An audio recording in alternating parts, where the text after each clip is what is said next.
The H1B Guy here, and today, the H1B Guy news for the week ending August 13th, 2021.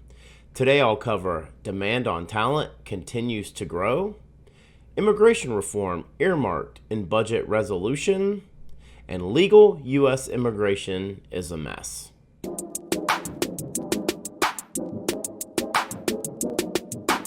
But before we get started, I'd like to ask you, if you haven't already, to please subscribe to the H1B Guy channel here on YouTube and like this video so that I can continue to produce more content like this for you. I also wanted to mention the H1B Guy offers a variety of consulting services. I help businesses and individuals solve complex work authorization issues in the recruitment process while bringing awareness to employment-based immigration benefits. If I can help you, please reach out. I'd love to hear how. I also wanted to mention that I've recently added an opportunity to book appointments directly with me through my website on the h1bguy.com using Calendly. So if you're interested in setting up a time to connect with me, please check that out. Today's news is brought to you by RecruiterNetworks.com, the smart solution for digital PERM ads and local job postings since 2001. By Path to Canada, the ideal plan B for high-skilled immigrants currently located in the U.S. whose status may be uncertain, and by PERM-ads.com, the industry leader in providing a seamless experience for employers and immigration attorneys navigating the complex PERM recruitment ad phase of the labor certification process. Now, the news. Of course, the biggest news of the week came out earlier this morning when September's visa bulletin was released by the Department of State on Friday, August 13th, no less. Look for the H1B Guy grades sometime early next week. Here are the news stories that interested me most for this week. On August 6, 2021, Annie Lowry for The Atlantic wrote an article titled "The Pandemic Business Boom." Quote, "COVID-19 killed countless businesses. Surprisingly, it also launched a bunch of new ones. Around the country, roughly 500,000 entrepreneurs were finding much of the same. The coronavirus decimated an unprecedented number of small businesses. 200,000 more closed than would be expected during a normal year, but also enabled the launch of an unprecedented number of new ones. And that unexpected business boom holds lessons for how to make the economy more conducive to new ideas, new companies, and new entrepreneurs in the future." This article really resonated with me, and not only as an entrepreneur and someone who started a business during the pandemic, but as a staffing and work authorization expert that reads between the lines when I read reports like these. I think about all of the technology and innovation that has been launched during this pandemic, and I also think about the talent supply that will be in demand to spur growth within these startups. On August 9th, 2021, in an article written by Jesse Pound for CNBC titled "Job Openings Surge Above 10 Million for the First Time Ever," Labor Department says, quote, "The number of job openings in the U.S. economy jumped more than 10 million in June, the highest on record as the U.S. labor market continues a choppy recovery from last year's economic shutdowns." The Labor Department said on Monday, there were more than 10.1 million open jobs on the final day of June, the report said, up from 2.9 million in May. By industry, leisure, hospitality, they showed the highest level of job openings at more than 1.6 million. Healthcare and social assistance had 1.5 million openings. I tweeted this out earlier in the week, but this just amazes me. We now stand at over 10 million job openings, and I honestly see no signs of this slowing down. There's literally help wanted signs posted everywhere I go, and I'm sure a lot of you are seeing the same. Someone asked me in that thread about IT jobs, and my answer was that I estimate open IT jobs, including engineering, to be honest here, to be well over 1 million open.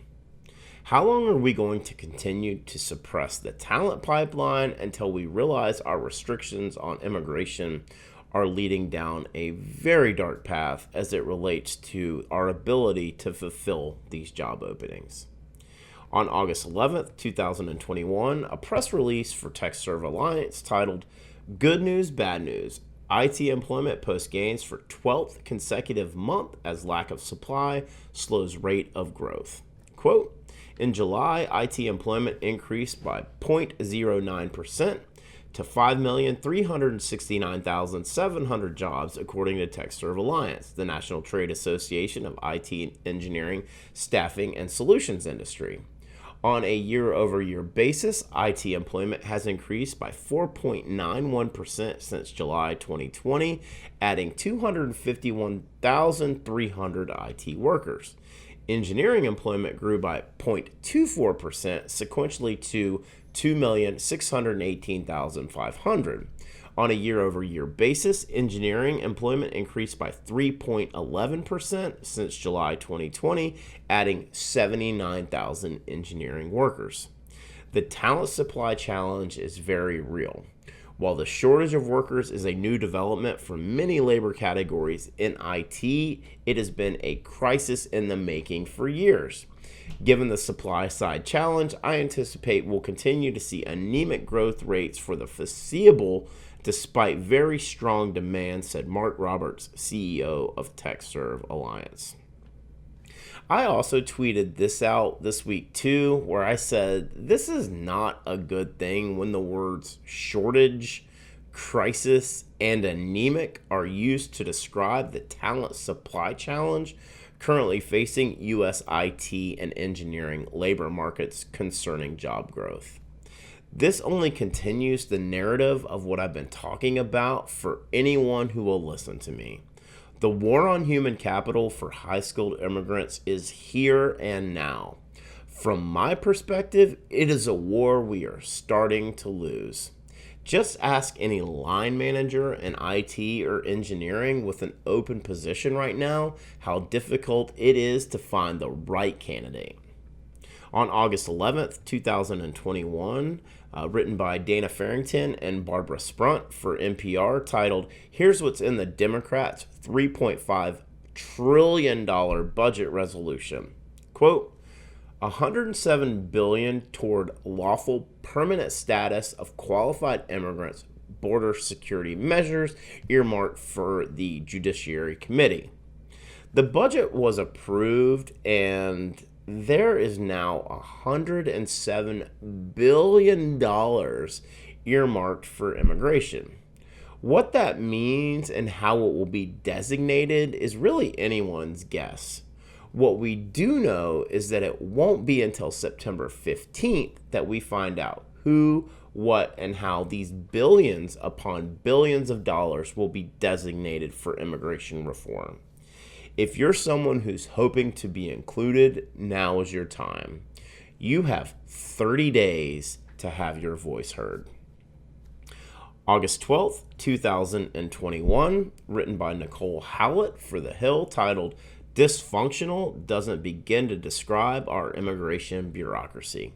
Quote, "Millions of people's lives are in a holding pattern because they're waiting for decisions on applications filed with USCIS. They may be waiting a long time. For example, the wait time for a decision on an application to adjust status, i.e. green card application, being processed at the USCIS Texas Service Center is currently 27 to 62 and a half months. Applicants cannot inquire about the status of their applications unless they've been pending since May 24th, 2016, a time when many thought Hillary Clinton would be the next president. These wait times do not even take into account the visa backlogs that leave applicants unable to even apply for years or in some cases decades. The long wait times have devastating effects on people's lives. From historic backlogs to expansive processing delays to a new administration that continues to ignore the legal high-skilled immigrant community, what a mess. I do, however, continue to remain hopeful that real and sustainable reform of the legal high-skilled community is imminent. I just don't know if that will be this year or in another 10 years. In the meantime, individuals continue to wait more than 3,800 days for final action dates to become current. Processing times for H-4 EADs continue to remain on a historically slow pace, and documented dreamers continue to age out. Let's keep the faith that some real good news on positive immigration reform is in our future. For the full post on the H1B Guy news for the week ending August 13th, 2021, please check out the h1bguy.com. And a reminder that today's post was brought to you by RecruiterNetworks.com, the smart solution for digital perm ads and local job postings since 2001. This national job board network provides recruitment websites in 1,024 major U.S. metro areas. Each local job board is its own portal and is a low-cost resource for immigration recruitment ads and local job postings for all industries and professions with a flat price of $225 per ad or $1,000 per month, regardless of which city you choose. RecruiterNetworks.com. Tell them the H1B Guy sent you. And by Path to Canada. Path to Canada provides an ideal plan B for high-skilled immigrants currently located in the U.S. whose status may be uncertain. If you're facing an H-1B denial or OPT expiration, don't get caught off guard. Make sure you have a plan B, and Path to Canada is your answer. If you're interested in finding out more, they will gladly help you navigate the process. Please be sure to use the link in the description of the video below. And last, by PERM-Ads.com, the industry leader in providing a seamless experience for employers and immigration attorneys navigating the complex PERM recruitment ad phase of the labor certification process. If you want to reduce your costs and overhead associated with PERM labor certification recruitment advertising, let PERM-Ads.com help you. Just wanted to ask you again to please like this video, subscribe to the H1B Guy channel here on YouTube, and click the bell for notifications so that you're notified anytime we post new content here to this channel. If you've made it this far, I just wanted to say thank you for taking the time to watch my video. I really appreciate your support. The H1B Guy, your global source for all things H1B.